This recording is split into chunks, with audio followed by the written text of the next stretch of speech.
What's up, guys? Joel here, back with another video, and today we're going to be talking about diet. Excuse me not wearing a shirt. I was feeling a little confident today, so I just decided, fuck it, we're gonna look like a meathead today. But diet is one of those things that can either make or break your physique. It's usually the last link for most people. Like, it's usually the weakest or the strongest link for people when it comes to fitness and just bodybuilding in general. So having a well-structured diet that you can stay consistent with, in the long run and can make progress with is very important. Your macronutrients, how much calories you're eating, all of these things matter, and not only in how you look, but in how you're going to perform in the gym. So I'm just gonna be making a quick, not too complicated video speaking on how to make your own diet, or just diet in general, right? It should be very easily digestible. I'm not gonna get too much into the intricacies and delicacies, but by the end of this video, you will have like a fairly good idea of how to structure a diet for just gym in general. So yeah, stay tuned. Now, the first thing for most people is bulking or cutting. Now, if you don't know what these are, bulking is essentially when you eat in a caloric surplus, aka above your body's maintenance calories, in order to gain weight.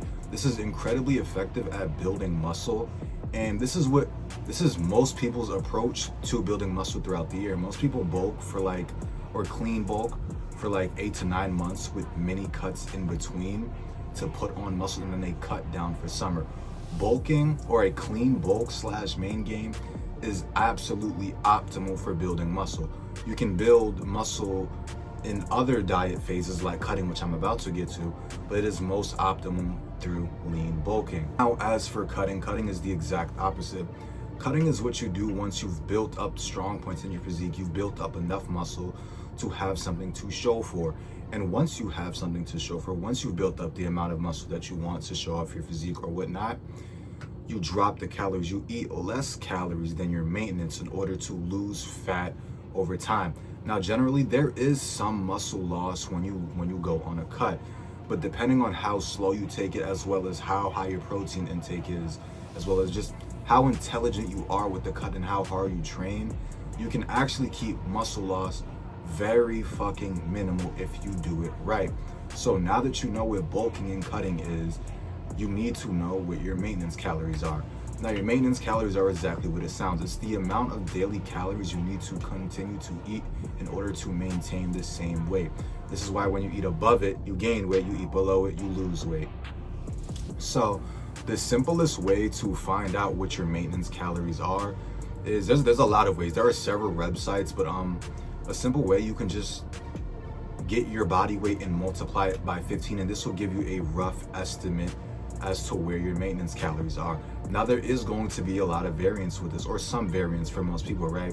Things like your genetics, the shit that you do on a daily basis, how tall you are, the age you are you still going through puberty, all matter and play a role in what your maintenance calories are. So this number of multiplying it by 15 isn't dead set, but it will give you a general idea. So ultimately, you will need to experiment. Now, something that is more accurate is you can go to a website called caloriecalculator.net. You can type your stats in, like your height, weight, age, metabolic, daily activity, how many times you plan to go to the gym, shit like that. And it'll likely be able to give you a lot closer estimate of what your actual maintenance calories are, because you have all of these other things accounted for. And now, once you have your maintenance calories, you can decide, hey, do I want to bulk or cut, right? Now, for most people, if you don't have like a lot of mass, I think you should lean bulk. But before anything, the first thing most people should do is cut down to, I'd say, anywhere from 9 to 12 to maybe 15 at most, but I like 12% body fat, and then lean bulk from there. If you bulk from a higher body fat, it's just going to take a very long time to cut back down. And additionally, it is healthy for your testosterone levels and your hormonal levels in general, especially as a man, to be in that 10 to 15 sweet spot range. So before you go on any long bulks, I do recommend cutting down to at least 12 to 15% body fat. But once you get to that level, you can make a few decisions. You can decide to either main gain, which a lot of people shit on, but you can make very good progress main gaining, or you can clean bulk, which for me, the way I approach it is that my clean bulks are often very close to just man gaining. I don't have a huge caloric surplus, but it's just enough to get me up in weight over time and progress in the gym. But the bulk is not so aggressive to where all of the gains that I make on the bulk is just the result of me going up a fuck ton in weight. Me getting stronger on the bulk is the result of carbs and me actually progressing over time. After you get to 12, like I said, that sweet spot percent to body fat, I think most people should lean bulk for at least a couple of years with some mini cuts in between to keep your physique clean. Mini cuts are literally just shorter cuts. Most cuts last anywhere from like 4 to like 16 weeks, but a mini cut most of the times doesn't need to go past 3 weeks. That's it. It's just like if you're someone who's going to lean bulk throughout the year, which you should, it's to keep it so that your body fat stays in check. So as you go up, you tape it back down just a little bit. As you go up, you tape it back down, and you'll never really have the chance to get to an insanely high body fat. So that is where mini cuts come in. And a little more on man gaining, it's just when you eat at your body's maintenance calories and you kind of slowly improve over time. This is very effective because the drawbacks of cutting and bulking aren't really there. From bulking, you have to cut down and inevitably lose some muscle. With bulking, you have to put on fat. Whereas lean body or man gaining, you can kind of enjoy your physique and continue to progress at a nice, smooth rate. Now, overall, you will probably gain a little bit more muscle lean bulking, but man gaining works very well. I use it from time to time. You do not always need to go in these crazy aggressive bulks like people are pushing out nowadays, right? But generally, I like get on a cut to go to your lowest spot, or not your lowest, but that base point, like I said. Lean bulk throughout the year, maybe have some mini cuts. Maybe don't always bulk, have some months where you just man gain and actually get stronger at one body weight. So like I said, you're actually getting stronger as a result of you getting stronger and not weight, and continue to keep repeating the cycle. Now that you know the kind of phases of dieting in the gym, how do you actually diet? What are the things that you should be eating? Proteins. These are the building blocks of muscles, like you know. These are what's going to rebuild your muscle after every workout. If you want to gain muscle, getting your daily protein in is absolutely necessary. And a general rule of thumb is 1 gram of protein per pound of body weight. So like me, I range from anywhere from 185 to 190 pounds. So what I would daily need is anywhere from 185 to 190 grams of protein. And this is even higher on a cut. There are studies to show that if you go over this while on a cut, it's actually a lot better for retaining muscle. Not so much on a bulk, but on a cut, which is something interesting that you should know. Next is carbs. These are kind of what gives your muscles fullness and energy, right? Carbs can hold you back at times. They can do bad things, but if you are smart, you don't overdo them. Carbs are absolutely something you should have in your routine, and they will help. They're responsible for fullness and energy in your muscles. If you just completely cut out fucking carbs and just do protein and fats, your workouts are going to go to shit. And additionally, looking in the mirror, you're probably not going to feel the greatest about yourself because you're not going to have as much fullness in your muscles. Now, too much carbs can make you feel sluggish and make you look bloated, but if you stay in a general sweet spot range and you don't overdo the carbs can only help you. As for fats, they're good for your body. You need some fats.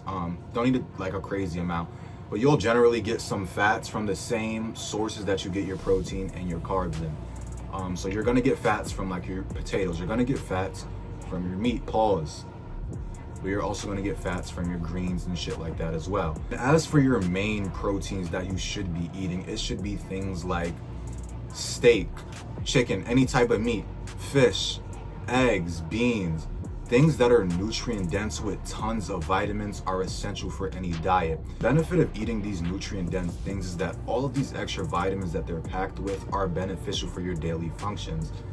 Like your fatty 3s, your omega 3s are good for your heart function, right? Your B12 is just overall valid for your daily energy levels, right? So choosing these high quality proteins over dog shit proteins helps a lot. If you take anything from this video about dieting, let it be that the majority of your food should be nutrient dense. Now, your good carbs are things like oatmeal, potatoes, sweet potatoes. Those are the absolute best. Whole wheat bread, fruits, honey, things like that. Those are your best bets for your carbs. And additionally, for your fats, like I said, just pick one of the two.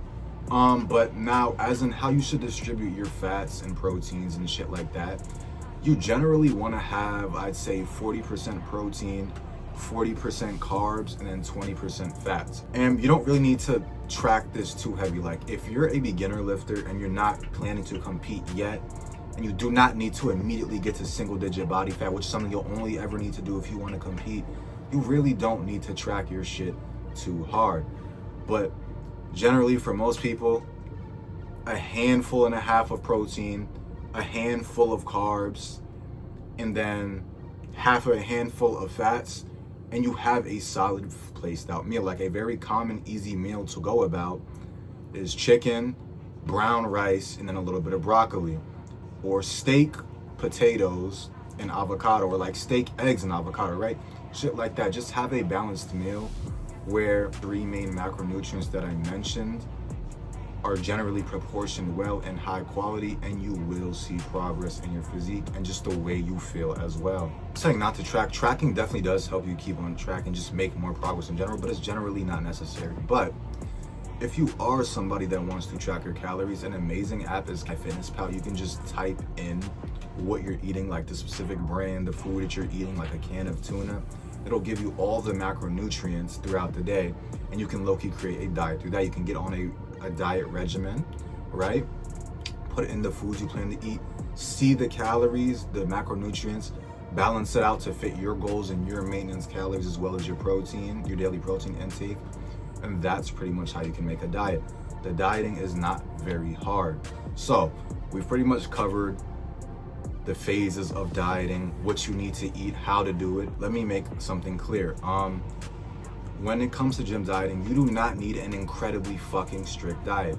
You can have an inclusive diet. I'm not a fan of cheat days, because that's just gonna mean you're likely gonna end up with too much carbs, and then the next time you go in the gym, you're gonna be feeling sluggish. But I'm a fan of an inclusive diet. So like, if you're like someone that likes eating fucking burgers a lot like I do, you can 1 burger a day where you have 4 other very healthy meals, nutrient dense meals, is not gonna kill you. Or you wanna take it a step further and make it like a very healthy burger using as much lean ground beef as you can, and like whole wheat buns and like lean cheese as well. That works too. But you can be inclusive with your diet. The gym shouldn't be just a completely stressful fucking experience for you. It should be something that makes you feel better and that you can enjoy, you can have fun with. Because if it's not something that you can enjoy and it's not sustainable, it's not gonna work. The best diet isn't the diet, the one that's gonna get you the most ripped and the most results. The best diet is a diet that is relatively clean, but you can maintain it in the long run. So feel free to have an inclusive diet. You can either be sparing with it, a little sparing with it, make healthier versions of the shit you like to eat, or just eat the shit you like to eat. Just don't eat it 3 or 5 times out of the fucking day. You have a Five Guys burger once a day and 4 other clean meals. It's really not going to gut your body that bad. So with the dieting, relatively clean, inclusive diet that you can sustain in the long run, and that is going to be the best for the average person. That's even what bodybuilders do when they're not on prep. If they're not on prep to get to a single-digit body fat, most of the time they have relatively inclusive diets. So don't overly stress yourself with the dieting. Keep it relatively clean, but have some of the shit you like, and you will be fine. And there you have it, guys. That's pretty much a complete little mini dieting guide, right? Cutting, bulking, main gaining, maintenance calories, the phases, macronutrients, how to balance them, the app that you can use, how to make your own diet, right? That is pretty much all you need to do. Use this video to make your own little diet that works best for you. Don't just copy what somebody else says. Experiment with something that you can do and maintain in the long run, and that's going to be the best diet for you. But yeah, thank you guys for watching, and let me know what videos you guys want to see next, and I'm out.